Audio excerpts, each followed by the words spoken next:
Hello and welcome everyone to today's virtual thalassemia grand rounds. Today we're going to take a deeper look at recommended disease management considerations for people with thalassemia under or over the age of 50. My name is Scott Paslak. I'm an assistant professor of medicine at the University of Pennsylvania Perelman School of Medicine and director of the UPenn Comprehensive Adult Thalassemia Program. Clinically, I focus on the care of adult patients with hemoglobinopathies, and I run a lab studying fetal hemoglobin as well. I'm especially proud to announce today's presenter, Dr. Farzana Sayani.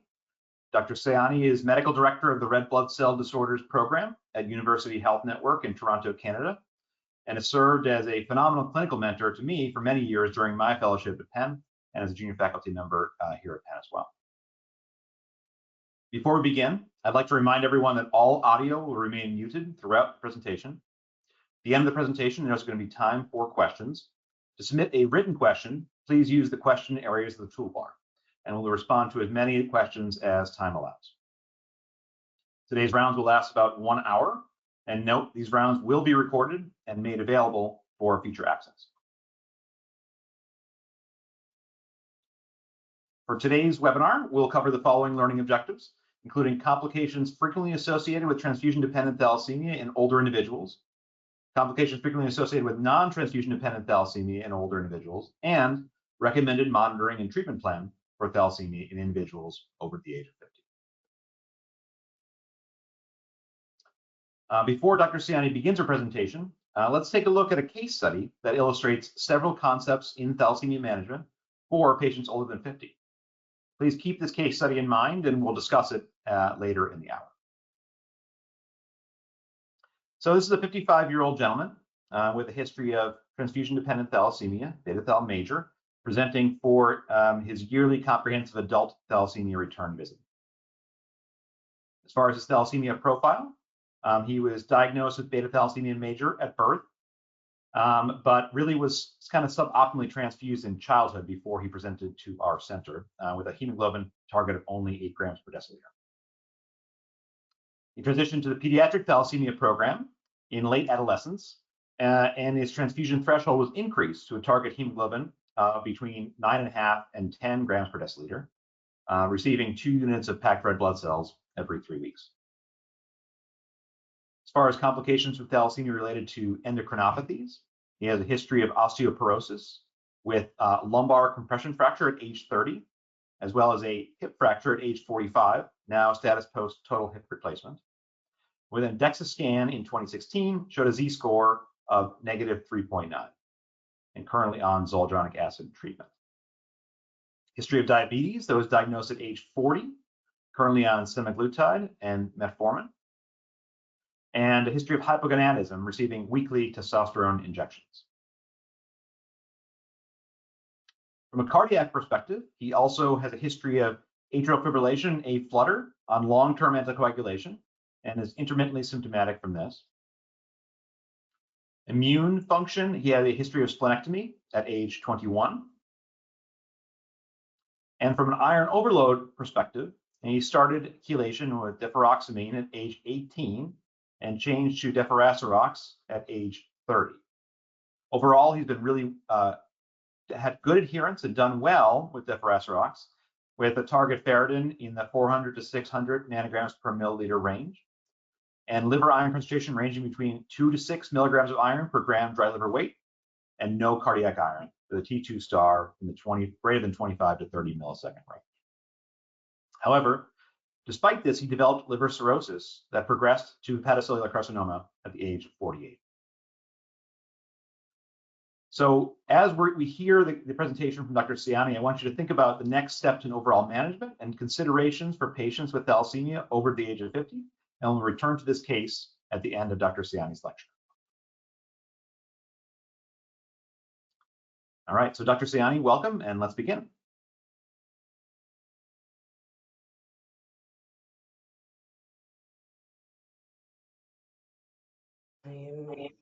Thank you very much for the invitation to speak to you all today, and it's my great pleasure to be talking on this topic.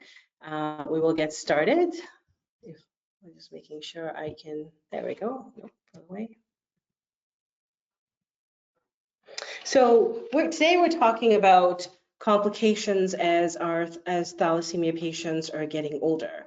And so we'll go over the initial basics. And it's really important as we're talking about our patients who are over 40 or over 50, to keep note of their history in terms of the trajectory of management of thalassemia over the last 40 to 50 years. So when we first talk about, when we first talk about transfusion-dependent thalassemia, this is primarily due to an alpha-beta chain imbalance. The more severe the imbalance, so in beta thalassemia, if there's more alpha globin chains, these precipitate out, leading to red cell destruction or hemolysis and anemia, and also ineffective erythropoiesis. The hemolysis and anemia contributes to significant fatigue and poor growth, poor exercise tolerance, poor quality of life, but also contributes to splenomegaly and an increased risk for gallstones. All of these start really early on in age in those with thalassemia major.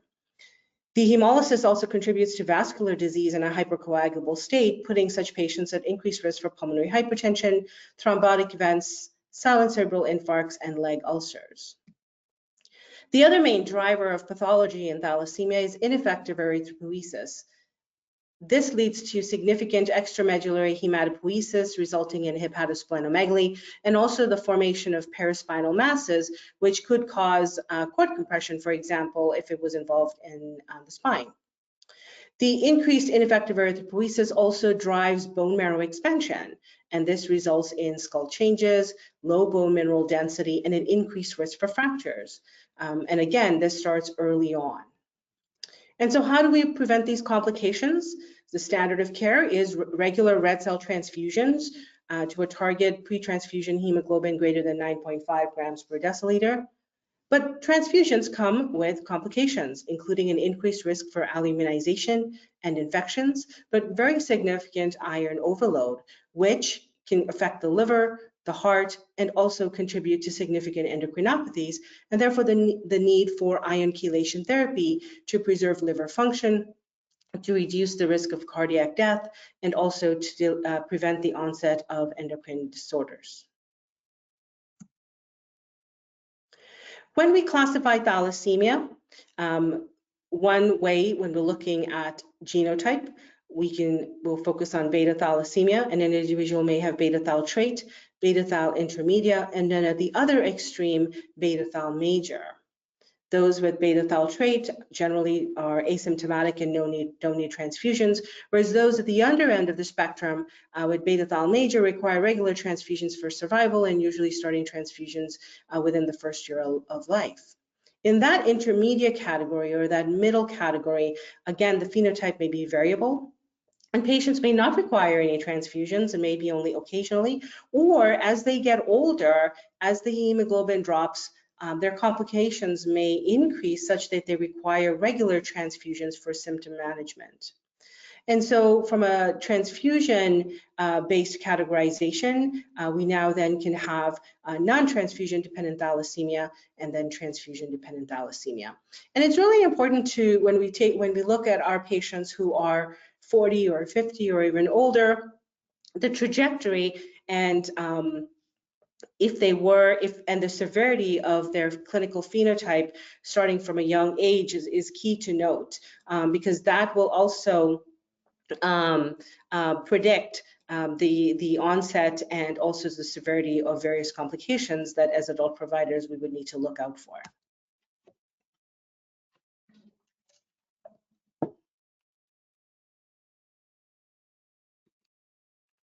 So the typical course in transfusion-dependent thalassemia primarily includes regular red blood cell transfusions starting at a young age.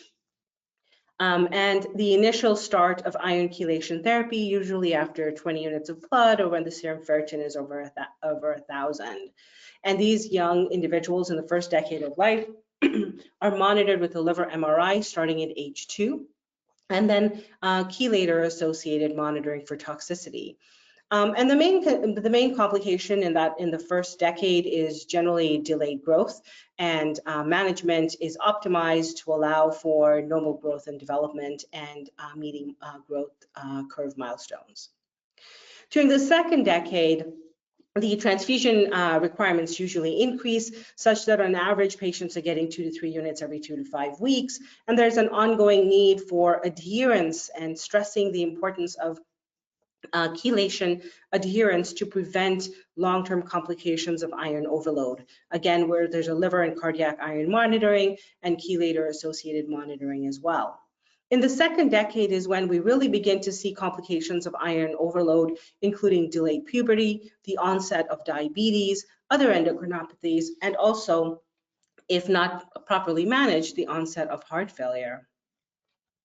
And then in adulthood, there's the ongoing need for regular transfusions and chelation, but that chronic exposure, that chronic ineffective erythropoiesis, chronic iron overload, if suboptimally managed, does put patients at increased risk for secondary amenorrhea, infertility, osteoporosis and fractures, liver disease, and many other complications as we'll go through.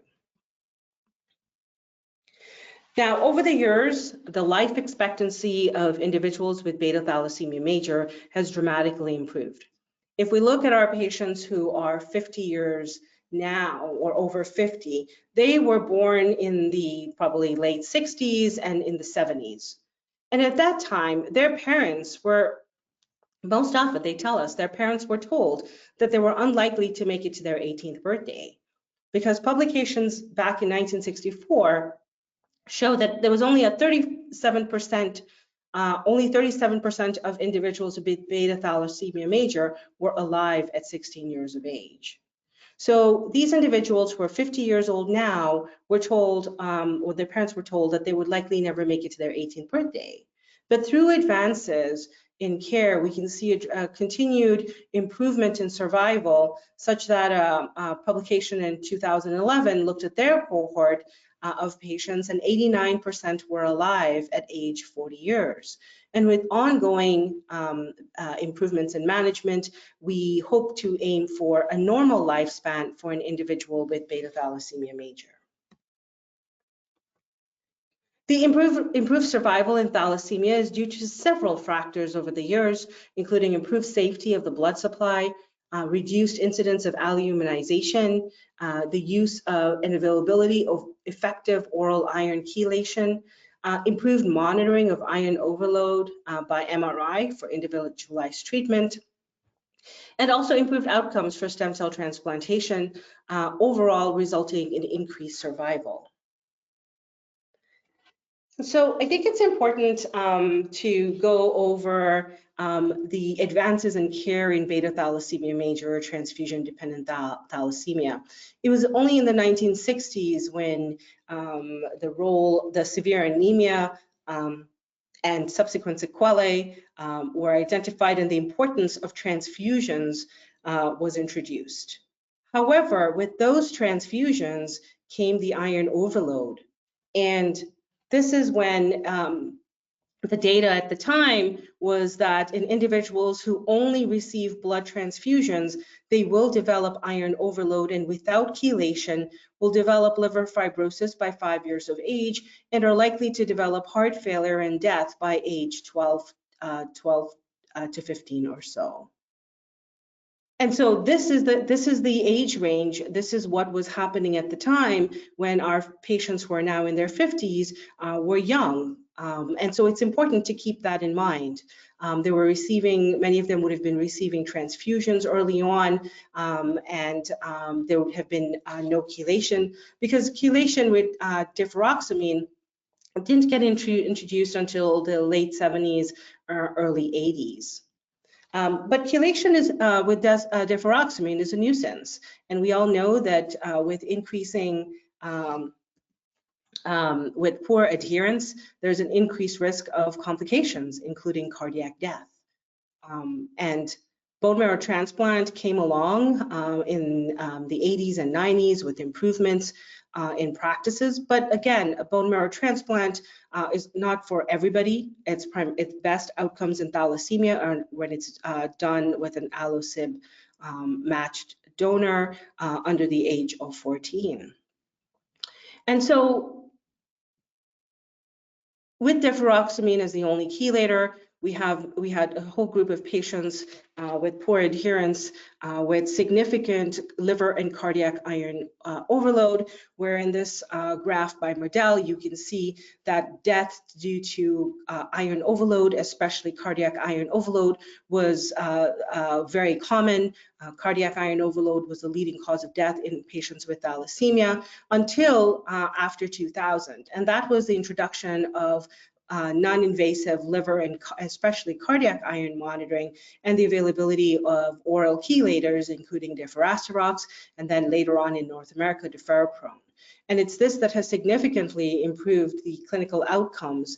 And now these patients have access to other therapies, including luspatercept and also more recently the availability of gene therapy. And so I think that this is important to keep in mind because for many of our patients, they may have had a period when they were young in the 70s, when perhaps they were suboptimally transfused, when they had no access to chelation or there was poor adherence to chelation, leading to other sequelae. But then the introduction of oral chelators, where many of our patients now are effectively chelated with minimal liver or cardiac iron overload. When we think about beta thalassemia intermedia, again, the phenotype is very variable. You could have individuals with mild to moderate anemia with varying degrees of hemolysis and ineffective erythropoiesis. And often, when individuals are young, they may have a mild anemia with no significant complications to warrant a regular transfusion regimen. However, we do know that for many, the anemia can worsen as they get older, and the optimal care study by Ali Tahar et al. Showed that the prevalence of complications in beta thalassemia intermedia increases as individuals get older. In red, you see those over 35 years of age, with a dramatic increase in prevalence of extramedullary hematopoiesis, pulmonary hypertension, thrombosis, cholelithiasis. Osteoporosis is significant as well. And for many, the introduction of transfusions helps to reduce these complications. And so for many with beta thalassemia intermedia who have significant phenotypes, one can go from having not been transfused with minimal iron loading to somebody who now is chronically transfused and chronically iron loading. But on the other hand, perhaps suppressing ineffective erythropoiesis. What we also know is over the years, prior to sort of the early 2000s, it was a normal practice to do a splenectomy to raise the hemoglobin and therefore reduce the need for transfusions. However, again, the optimal care study showed that in those with beta thalassemia intermedia who are not regularly transfused, a splenectomy increases their risk of thrombosis, silent cerebral infarcts, extramedullary hematopoiesis, pulmonary hypertension, leg ulcers, and iron-related endocrinopathies. And therefore, the current practice right now is to avoid a splenectomy. But it's important to note that most of our patients who are now older, over 40 or 50, may already have had a splenectomy from the past.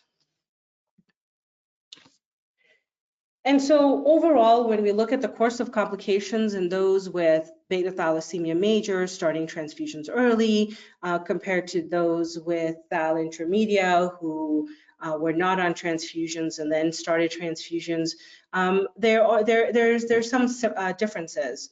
When we think of beta thalassemia major, the importance of adequate transfusions to prevent complications of ineffective erythropoiesis and EMH are key. It's also key to manage iron overload to prevent endocrinopathies and also prevent liver cirrhosis and heart failure. But in those who have been suboptimally transfused or in those who have had poor chelation through their course over the years, will develop worse outcomes. For those with thalassemia intermedia, again, worse phenotype will have worse anemia, and that comes along with worse outcomes. Those with worse anemia will have increased ineffective erythropoiesis, will have increased extramedullary hematopoiesis that can cause complications. And again, as we saw, in those that are non-transfused who've had a prior splenectomy, they will also have worse outcomes, are likely to have worse outcomes. For those who start transfusions later on in life, the timing of when we start those transfusions can change the trajectory and the course and the subsequent complications that we may see as they move on in adulthood. So with improved survival comes new comorbidities. There's now a new spectrum of comorbidities in our aging patients with thalassemia. And the key ones to note are cardiac disease, which is not related to, which may not likely be directly related to iron overload, the risk of cancer, renal disease, worsening bone mineral density, and then effects on mental health and overall well-being. So we'll start off with cardiovascular complications. We know, we discussed earlier that iron-associated cardiomyopathy was the leading cause of death prior to the 2000s. Longer survival of our patients now increases their risk of developing other cardiac complications. So in our patients with thalassemia who are older, who are well chelated, who have no iron in their heart, are still seen to develop atrial fibrillation, aortic stenosis, heart failure with preserved left ventricular ejection fraction, which has a prevalence of about 40%. And also, as we're getting older, the development of atherosclerotic cardiovascular disease as similar to the general population. And so we'll start off with atrial fibrillation. In our patients with thalassemia, this is frequently paroxysmal AFib. Is prevalence of about 40% in patients over the age of 40, so that's still quite young. And iron, most often, if somebody does have iron overload at the time, the AFib is often associated with iron overload, but atrial fibrillation can also occur when there is no iron overload present in the heart. And it's thought that the atrial fibrillation is due to the degree of anemia and the pressure overload from diastolic dysfunction causing aortic dilation and increasing the risk for atrial fibrillation. The other risk factors for developing atrial fibrillation in thalassemia include diabetes, a distant history of iron overload, and any evidence on ECG of nonspecific changes, for example, a right bundle branch block. We know that thalassemia is a prothrombotic condition, and so there's an increased risk of thrombosis, especially in those with this prior splenectomy, and thus if individuals have atrial fibrillation, there's a need to anticoagulate to risk the risk of stroke. So it's generally recommended that we screen for atrial fibrillation using an ambulatory ECG for anybody over the age of 40. And how do we manage? Again, important to collaborate with a cardiologist to aggressively reduce any iron overload if present, to assess cardiac and optimize cardiac function, and the importance of anticoagulation, rate control, ablation, and or pacemaker therapy as per our routine management of atrial fibrillation in the general population. The next complication that we're seeing more of as our patients get older is heart failure with a preserved ejection fraction, so HFpEF. This again can be insidious. It again worsens with age, and often the ventricular systolic function is often preserved. The ejection fraction is preserved. Often, those who have cardiac iron overload have a reduced ejection fraction, but we can also see HFpEF in those with iron overload, cardiac iron overload as well. Significant consequences can be fluid congestion, edema, hepatic congestion, limited exercise tolerance, fatigue, and also high risk for atrial fibrillation. So again, important to assess and monitor our patients when they're coming in for transfusions, or if they're complaining of worsening symptoms of edema or poor exercise tolerance. Is it more than just anemia? Is there something else going on? Other contributing factors include iron loading, the degree and the severity of chronic anemia with the high cardiac output state, abnormal vascular endothelial function, and once again, diabetes also increases the risk of diastolic dysfunction. Treatment is generally collaborating with a cardiologist and managing symptomatically with diuretics, but the SGLT2 inhibitors have also shown mortality benefit in HFpEF in other conditions. There's no data in thalassemia, however, cardiologists are now using this in our population. The key is prevention of diastolic dysfunction, and so here we want to aim to optimize the pre-transfusion hemoglobin. We want to ensure intensive chelation, and we also want to be able to better manage their diabetes as well. The other known complication is pulmonary hypertension. Again, this is relatively uncommon in well-transfused, transfusion-dependent patients. However, it's definitely more common in those with NTDT, as high as 4.8%, especially in those who are splenectomized. We define it by tricuspid regurgitant jet velocity of greater than 3.2 milliseconds on echo. Individuals more likely to have pulmonary hypertension that is then confirmed by cardiac cath. The key goal here is prevention, again, to maintain that good ventricular function, to reduce the hemolysis rates and with adequate transfusion, prevent thromboembolism, and again, also optimize lung health. So overall, we have seen that our patients with thalassemia are getting older, they're living longer. However, they are at risk for other cardiac complications, including AFib, pulmonary hypertension, and diastolic dysfunction, HFpEF. And so how do we optimize their care? The recommendations would be to ensure adequate transfusion parameters, maintaining a pre-transfusion hemoglobin a little bit higher at greater than 10 grams per deciliter. We now have some data suggesting patients with the pre-transfusion hemoglobin over 10 do better. Also adequate iron chelation to target both the liver and cardiac iron levels to a 2 to 5 of liver iron and a T2 star greater than 20 milliseconds.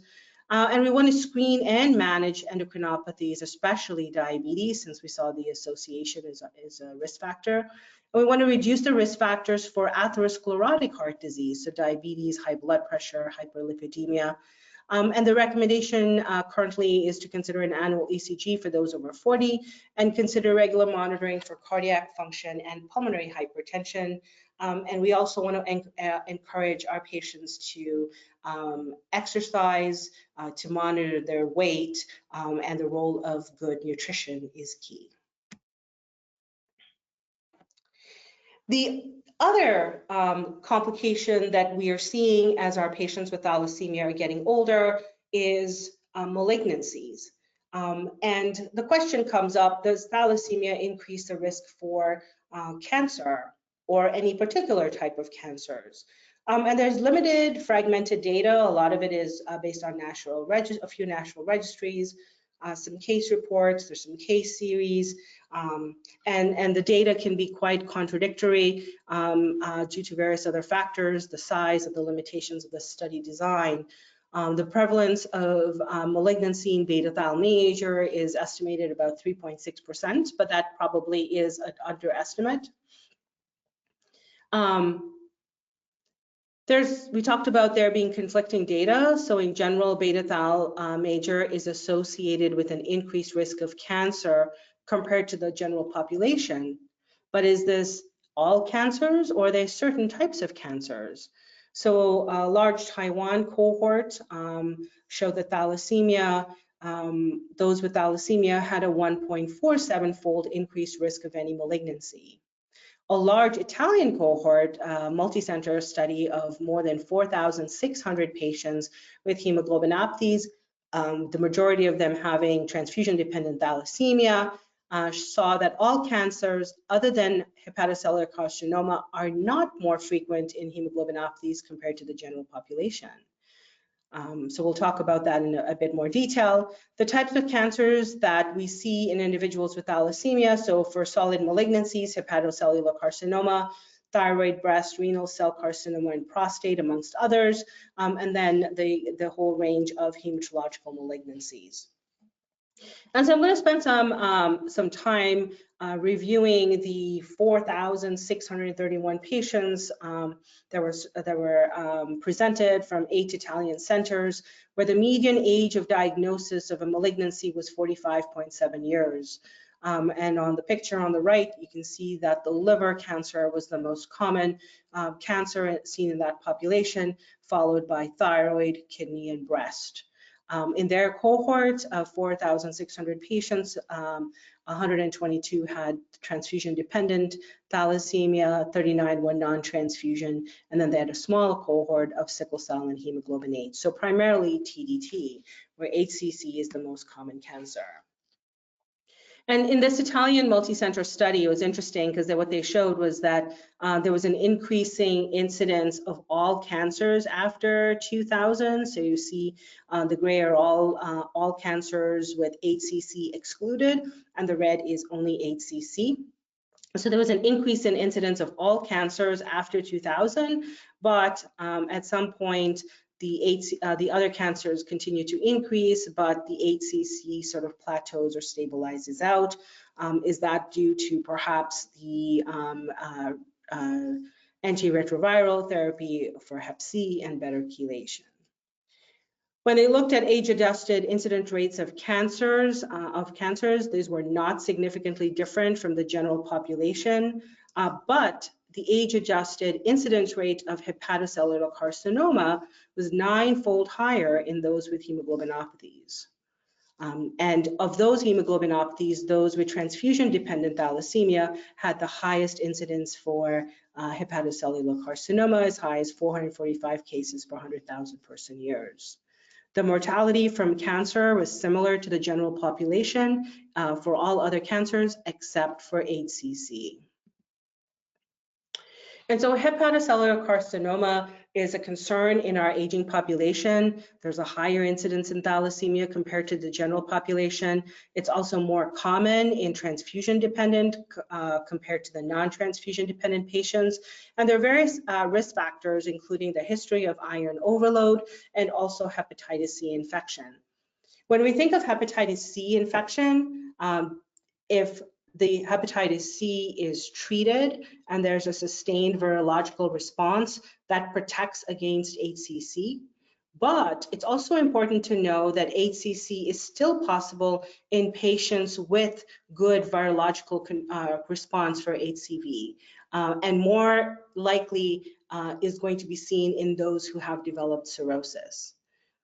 It's also important to note, as perhaps in our case that was presented, that HCC can still occur in those without a history of HCV. And so therefore important to be vigilant. Hepatocellular carcinoma and thalassemia, do we treat this any differently? Again, there hasn't been any specific preferences or data to suggest otherwise. So I believe they're generally treated as per other guidelines. Could include surgical resection, percutaneous radiofrequency thermoablation, chemoembolization, the new antiretrovirals, and then even the possibility of liver transplantation. You can see on the slide on the right that the initial cohorts initially reported by Dr. Borja Pineda in 2004 showed a very poor survival. However, more recent updated data from different cohorts, including the 4,000 Italian study, showed improved survival from hepatocellular carcinoma at 39% at 5 years. And this is thought to be due to improved chelation and Hep C treatments. When we look at the causes of death, we see that cancer, primarily HCC, so the sort of orange here is the second leading cause of death in thalassemia after heart failure. So you can see over the years, the deaths from heart failure are going down. However, the deaths from hepatocellular carcinoma are increasing.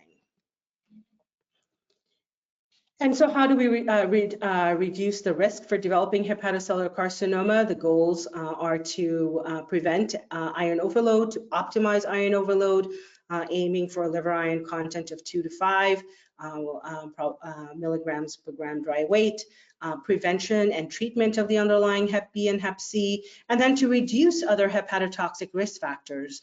So fatty liver, alcohol, hyperlipidemia, because we know that these all will work synergistically to further damage the liver.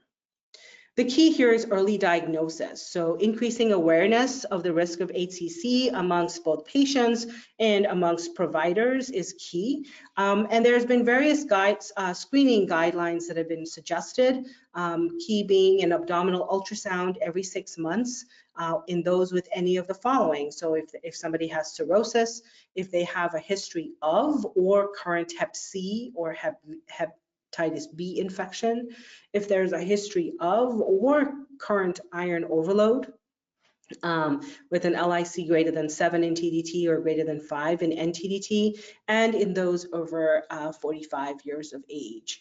So we should be thinking about an ultrasound every 6 months in this high-risk population. What about hematological malignancies? Lymphoma, leukemia, both ALL, AML, multiple myeloma, MGUS have all been reported in individuals with thalassemia. Here there's been conflicting data. One cohort identified that those with thalassemia, transfusion-dependent thalassemia, had a 9.3-fold increased risk of hematological malignancy compared to those with non-transfusion dependent thalassemia. We also see there's a higher prevalence of heme malignancies in TDT and NTDT compared to the general population, but that large Italian cohort of 4,600 patients showed that there was no significant difference compared to the Italian general population with an incidence rate of 11.7 per 100,000. So their conclusion from the large study was that there was no difference in the risk of developing heme malignancies between those with hemoglobinopathies in general and the general population. So again, it's still out there. Does thalassemia really increase the risk? But we do know that it does happen, and so it's very important to be on the lookout. It's a challenge because patients can present with overlapping symptoms, so worsening anemia, worsening splenomegaly, generalized fatigue. These are scenarios that an individual with a new leukemia or lymphoma may present with. So it's important to think about a workup to rule out hematological malignancy in our patients. We also see increasing renal disease as our patients are getting older. This can be in the form of tubular dysfunction, seen in about 60% of those with TDT. The increased tubular dysfunction can lead to proteinuria, and also in severe cases, Fanconi syndrome or RTA type 4, especially with dipheracerox overchelation. We also see glomerular disease. There's an increased incidence of hypercalciuria, which may also predispose to an nephrolithiasis. We see an increased prevalence of kidney stones, in some cases, some reports as high as 59%.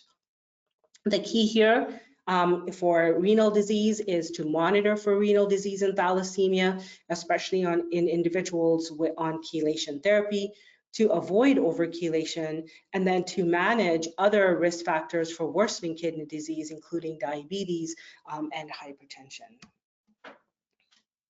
Endocrinopathies are common in those with transfusion-dependent thalassemia. However, there's increased incidence of the different endocrinopathies with increasing age, especially diabetes, impaired fasting glucose or impaired glucose tolerance that was seen in this huge meta-analysis. One of the key things is in our cohort of individuals who are over 40 or over 50, especially in those with transfusion-dependent thalassemia, they may have been at a time when there was poor adherence to deferoxamine chelation, leading to hypogonadism. So many of our patients are in hormone replacement therapy. And at some point, as they approach 50 or older, it'll be important to follow with an endocrinologist to determine when it's appropriate to stop hormone replacement therapy.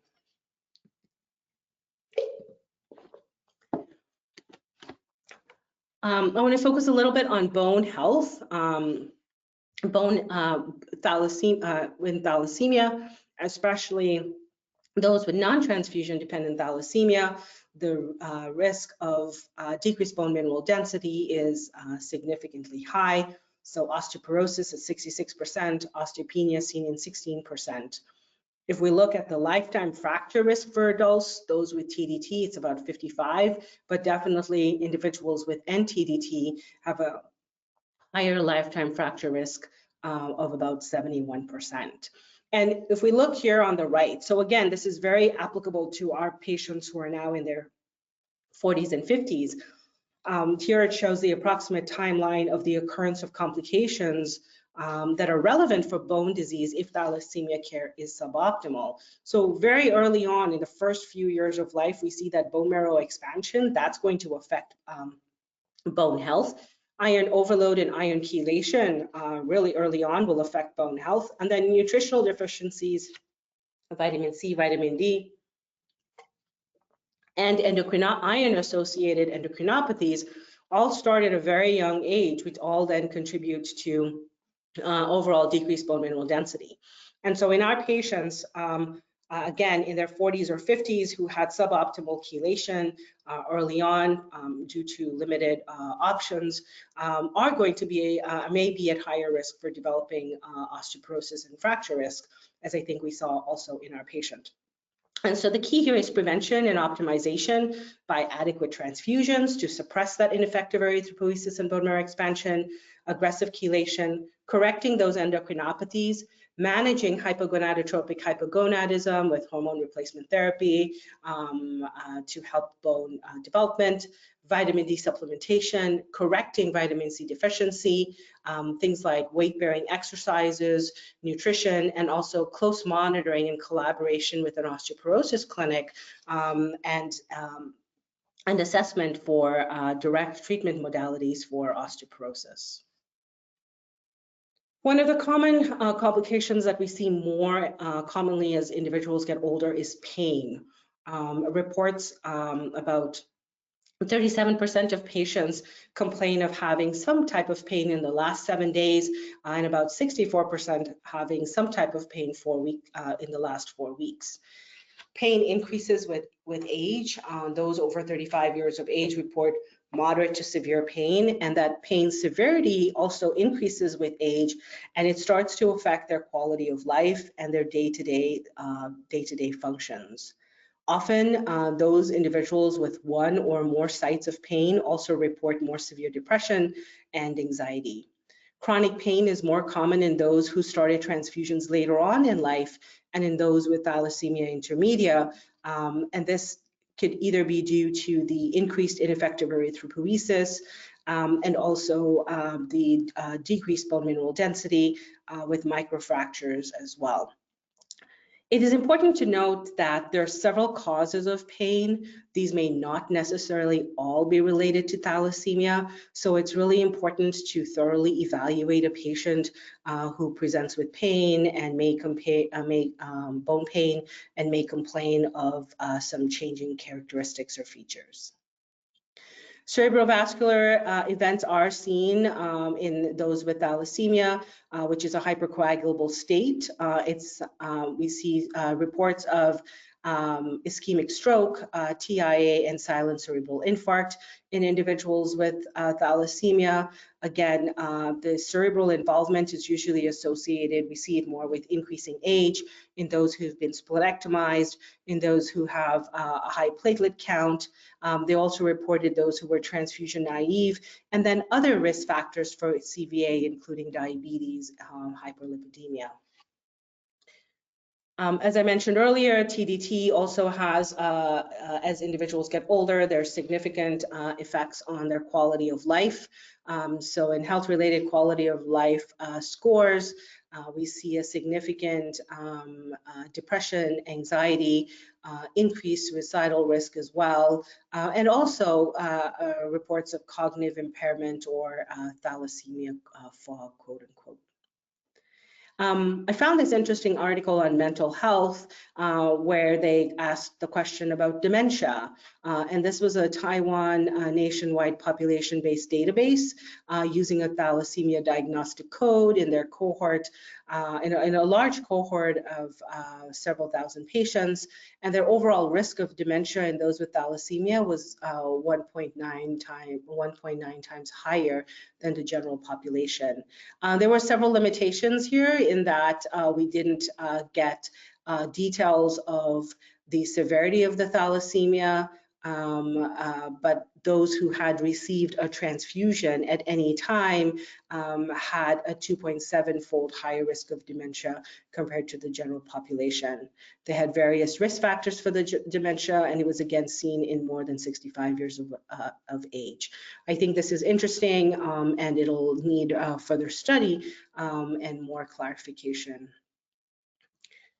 In interacting with our patients, there are many patient stressors. Very often patients worry about the type of care they will receive as they age. There's a lack of adult providers with thalassemia expertise. There's also a sense of isolation and a sense of loneliness or abandonment.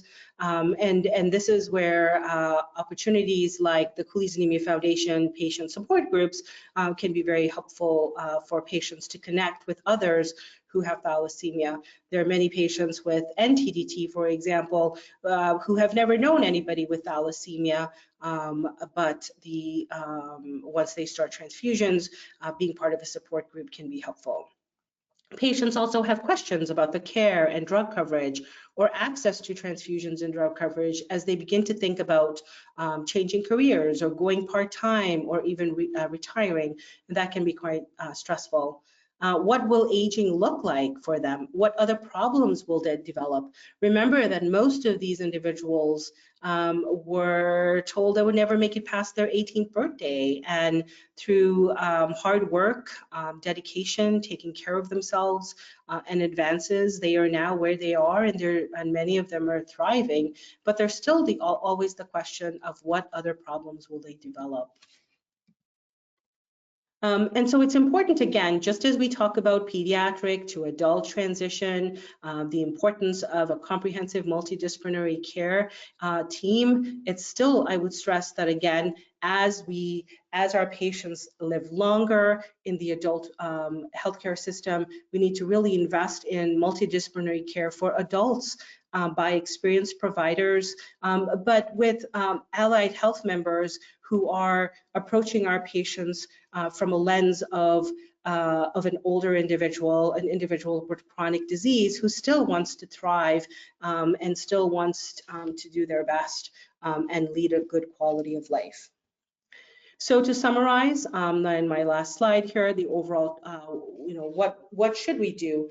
How should we manage these individuals? And I think a lot of the principles, as you've probably heard now, are the key principles we apply to thalassemia. So for transfusions, maintain a pre-transfusion hemoglobin over 10 grams per over 10 grams per deciliter. We want to make sure that we're monitoring and adequately chelating our patients without over-chelating.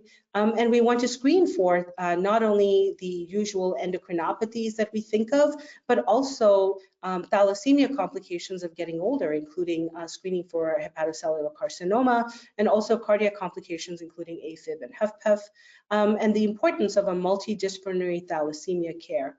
Now remember that most of our patients at this age would have been splenectomized based on practices at the time, and so vaccinations is going to be important. And then, just like any other patient, as individuals age, there's also increased risk of developing other medical conditions. And so it's important for them to establish good community healthcare with a family doctor or primary care provider, where we're screening and managing cardiovascular risk factors, where we're doing routine age-appropriate cancer screening, plus the abdominal ultrasound, and really the importance of emphasizing mental health, nutrition, and overall physical well-being. I think there's a lot that still needs to be done. We need to have more providers with experience managing adults with thalassemia. There's a need for subspecialists with experience in screening and managing adult complications, including cardiology, hepatology, and endocrinology. We need more epidemiological studies, registries, and research in complications of aging, and clinical guidelines that target, that are dedicated to the aging patient with thalassemia. What about access to new therapies as individuals get older? And we need studies that engage patients and their concerns and patient-reported outcomes, and then things like patient support groups to help patients as they charter territories that we haven't done in the past. And that brings me to the end of the presentation. Thank you very much for joining today, and I will pass it on to Dr. Peslak to review the case. Great. Thank you, Dr. Siani, for a really excellent presentation. We're going to come back to the case study here to discuss how this patient might be best managed.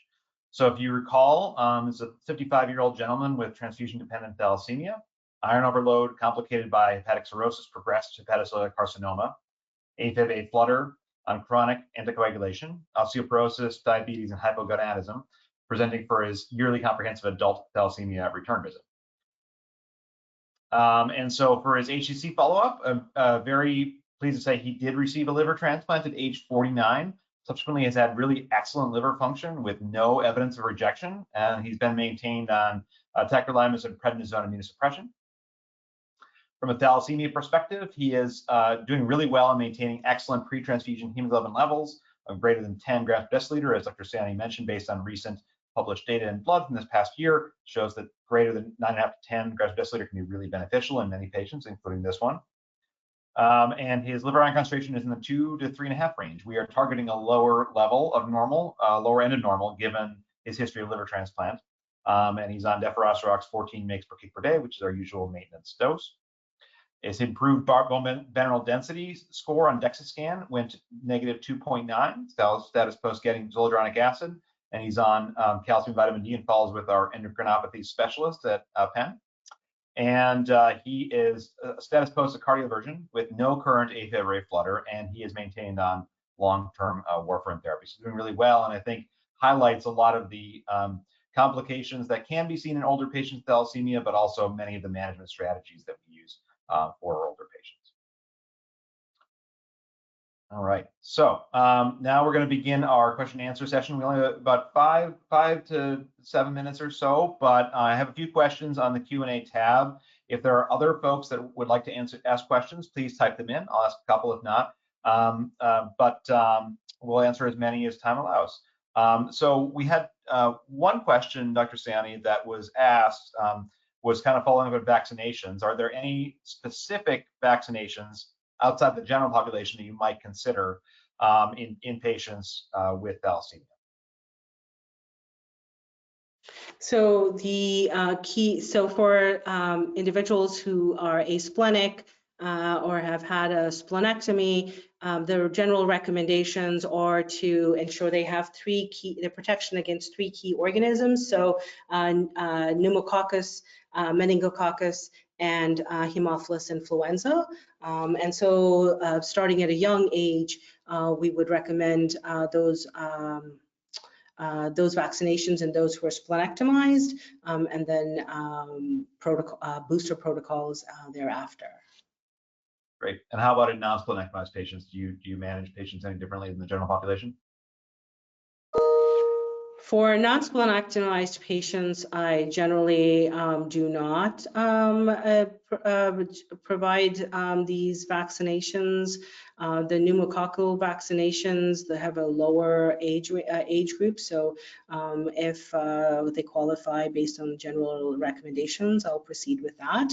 And then just like everybody else, I encourage getting the flu shot and when appropriate, COVID as well. Great, great. Another question we had is, and I think this is an important one, is as patients age and the number of additional providers and appointments might increase, it makes it difficult to keep up with everything going on in patients' lives, including doing their job, making sure they're able to care for their family, their work, other responsibilities.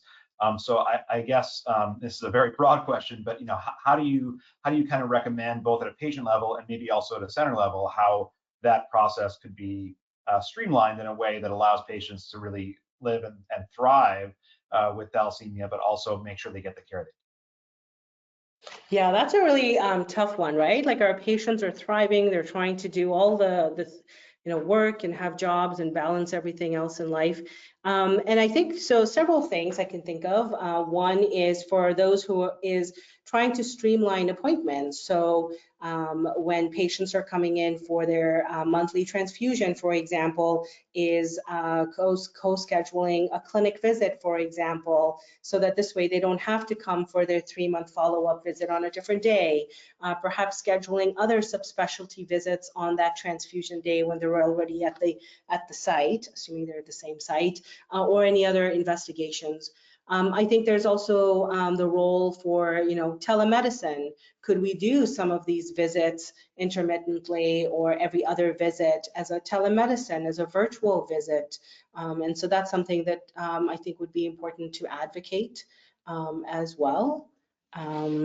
Those are some of the two key things that I have tried to do in my practice with much success, and I think patients appreciate that. Yeah, I agree, and I think in our center, one of the things that we've tried to do is to have specific champions in different areas. I think it's for providers on the webinar, having somebody to be able to go to who's comfortable with thalassemia patients, understand the process, to be able to engage them in different teaching at your institution is really helpful, I think, because then not only can you get better care for your patients, but you can also ask intermittent questions and even be able to coordinate appointments if you have personal relationships with these additional providers. So I think that is really critical as well. I think if the institution allows, and the way that things are set up, having a clinic where an endocrinologist is physically in the clinic with you, or a cardiologist is physically with you in a clinic, this way there's more engagement between providers, the team, and also saves the patient some time as well. But that can be challenging. Yeah. We have a question about whether all patients over 50 with thalassemia should see a cardiologist annually, or if they should only see one if any of their diagnostics, like a cardiogram or T2 star, indicate that is necessary.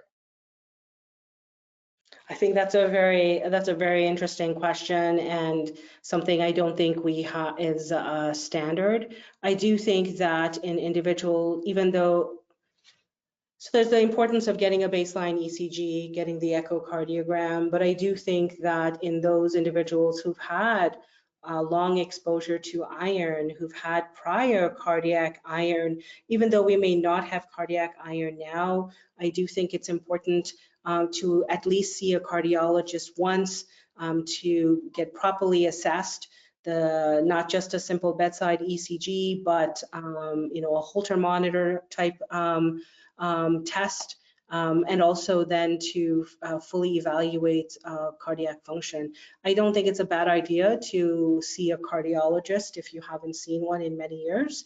Do we need to do it every year? If we're asymptomatic, that's probably a little bit more than needed. There's no guidelines. Yep.